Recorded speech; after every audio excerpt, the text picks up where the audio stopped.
And so it's sort of like it's sort of like food in a lot of ways where you might not realize. Somebody was telling me this story the other day about how she realized that she was lactose intolerant. Mm. She thought she was just stressed about going to school because every morning on the way to school, she would get really sick. Oh, And so I think it's the same thing with clothing where yeah. people are having a reaction to clothing, and it could be a skin issue. It could be that they feel extremely tired. It could be brain fog. It could be a host of other things because fashion can contain thousands of different chemicals. Right. Um, and they just don't think to connect it to what they're wearing. So they could try everything else. And this is a really, really common reaction, especially in terms of or story or journey, especially with moms or people where they're like, I went to my doctor, I tried everything. I cut Yeah. out sugar, I cut out dairy, switched all my stuff to unscented, and the clothing just doesn't come up.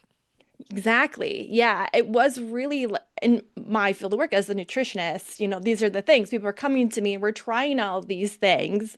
And reading your book, I thought of like three or four patients right on top of my head of like, never ask the question, what do you wear on your body? As our skin is our biggest absorbent organ, like, how could that not potentially be an impact in this sort of way?